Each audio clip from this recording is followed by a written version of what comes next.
හයි යාළුවනේ අද ඔයාලට මම කියලා දෙන්න හදන්නේ ලේසියෙන් හදාගන්න පුළුවන් රස කෑමක්. ඉතින් බලන්න මේකට අවශ්‍ය වෙන අමුද්‍රව්‍ය මොනවද කියලා. ඉස්සෙල්ලම ස්පැගටි එකක් අපිට ඕන වෙනවා. ඊට පස්සේ සෝස් එකක්, කහ, ගම්මිරිස්, කෑලි මිරිස්, ලොකුවට කපාගත්තු ලුණු, සුදු ලුණු, අවු මිරිස්, බිත්තර 4ක් අරන් තිනවා. ඔයාලට කැමති ප්‍රමාණයක් දාගන්න පුළුවන්. චීස් පිටි දෙකක්, හුරුමස්. අපි බලමු දැන් මේක හැදෙන විදිය කොහොමද කියලා. ඉතින් යාළුවනේ ඉස්සෙල්ලම හුරුමස් එක පොඩියට කෑලි වලට කපා ගන්න ඕන.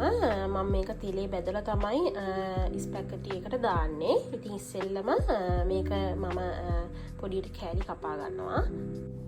ඊට පස්සේ පොඩියට කපාගත්තු උරුමස් කෑලි ටිකට ගම්මිරිස්, කහ, ලුණු දාලා හොඳට මිශ්‍ර කරගන්න.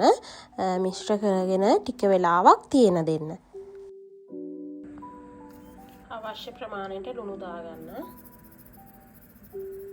ඔයාලට මේකට උරුමස්ම වෙන්න ඕනේ නැහැ. චිකන් ගන්නත් පුළුවන්. ඔයාලට කැමති මස් වර්ගයක් ගන්න. මම මෙතනදී අරන් තියෙන්නේ උරුමස්. ඊට පස්සේ යාළුවනේ වාජනේ ලිපේ තියා ගන්නවා ඔයාලා ගන්න. ඊට පස්සේ තෙල් ඒවා මම මුකුත් දාන්නේ නැහැ. මොකද මේ උරුමස් වල තෙල් තියෙන නිසා. දැන් අපි මිශ්‍ර කරගත්තු උරුමස් එක මේකට දා ගන්න ඕන. ඉතින් ගින්දර ඇත්තටම ගොඩක් අඩුවෙන් තියාගන්න.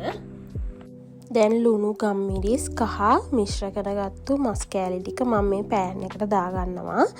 ඉතින් ඔයාලට පේනවා ඇති මම තෙල් පොඩ්ඩක්වත් දාන්නේ නැහැ. මේක හොඳට ඒ වගේම ෆ්‍රයි වෙන්නත් ඕන. මොකද හොඳට මේක තැම්බෙන්න ඕනනේ. ඉතින් ඔයාලත් මේක හදලා බලන්න යාළුවනේ, හරිම රසයි. හදලා බලලා මට කමෙන්ට් එකකුත් දාගෙන යන්න. හරිම රස කෑමක්. මමත් ගොඩක් ආසාවෙන් තමයි මේක හදන්නේ. ඉතින් බලන්නකෝ ඔයාලා මේක හැදෙන විදිය. මේ යාළුවනේ ওই විදියට උරුමස් ටික දාගෙන හොඳින් බැද ගන්න ඕන.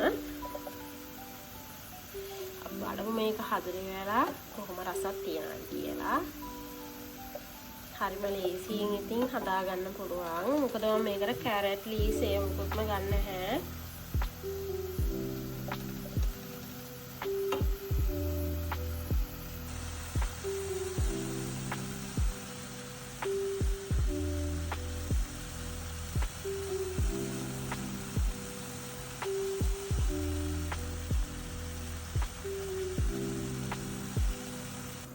ඉතින් මේක බැදෙන අතරේ මම තියාගත්ත භාජනයක් ස්පැගටි එක තැම්බෙන්න තියන්න. ඉතින් අපි මේක උණු වතුර ටිකක් රත් වුණාට පස්සේ ස්පැගටි එක මේකට දැම්මම ඒක තැම්බෙනවා.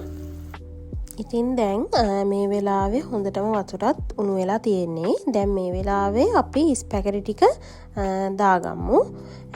ඉතින් මේකත් හොඳට තැම්බෙන්න ඕනේ. ඒ වගේම මේක දාලා ලුණු ටිකකුත් දාගන්න.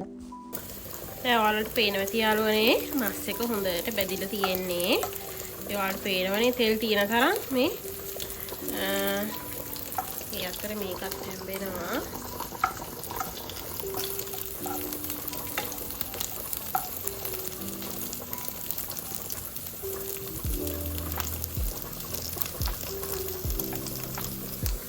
දැන් යාළුවනේ මම මේ ටික පොඩ්ඩක් පැත්තකට කරලා මේකටම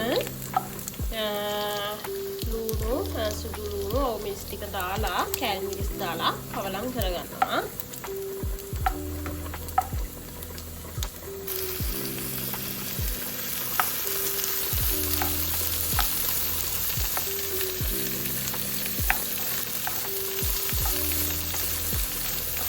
ඒක හොඳට කවලම් කරගන්න.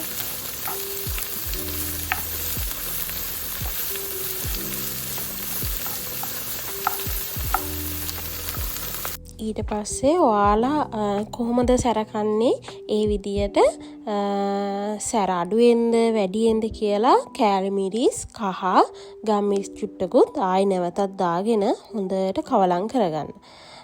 ඉතින් මේකටම තමයි ඊට පස්සේ බිත්තර ටිකක් දාගන්න ඕනේ. හොඳට කවලම් වෙලා තැම්බුණාට පස්සේ ලුණු ටික පොඩ්ඩක් ෆ්‍රයි වුණාට පස්සේ බිත්තර ටිකත් නැවතත් මේකටම දාගන්න ඕනේ.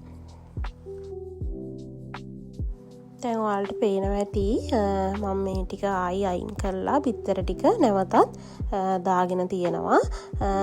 ඉතින් මේ බිත්තර ටිකත් හොඳට කවලම් කරගන්නවා.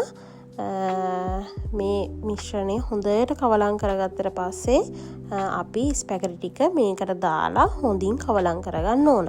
ඉතින් ඉස්සෙල්ලා බිත්තර එක හොඳට තැම්බෙන්නත් ඕන. මේ විදියට මෙහෙම කවලම් කරගන්න. ඉතින් බලන්නකො හරිම රස පාටයි. ඒ වගේම ඔයාලා සැර අඩුවෙන් කනවා නම් සැර අඩුවෙන් දාගන්නත් පුළුවන්. දැන් ඔයාලට පේනවනේ බිත්තර එකත් හොඳට මිශ්‍රණ වෙලා හොඳට තැම්බෙනවා. ඒ අතරේ ඔයාලා කැමති නම් චීස් දාගන්න. නැත්නම් නිකම්ම ඔයාලට ස්පැගටි එක දාලා මිශ්‍ර කරගන්න පුළුවන්. ඉතින් මම නම් ආසයි චීස් රහට හොඳට තියෙනවට ඒක හොඳට එතකොට උකු ගතියට එනවා. ඔයාලට මේකට ඕනම් ෆ්‍රෙෂ් මිල්ක් ඒව දාන්නත් පුළුවන්. මම නම් මේකට දැම්මේ නැහැ. දැන් හොඳට ස්පැගටි ටික දාලා හොඳට කවලම් කරගන්නයි ඕනේ. එතකොට මේක හිමීට කවලම් කරගන්න. ඉතින් ඔයාලට පේනවා ඇතිනේ ගොඩක් රස පාටයි. හවසකට වගේ කන්න ගොඩක් හොඳ කෑමක්. ඉතින් යාළුවනේ ඔයාලත් හදලා බලන්න කොහොමද රස කියලා මට අනිවාර්යෙන් හැදුවොත් කමෙන්ට් කරගෙන යන්න.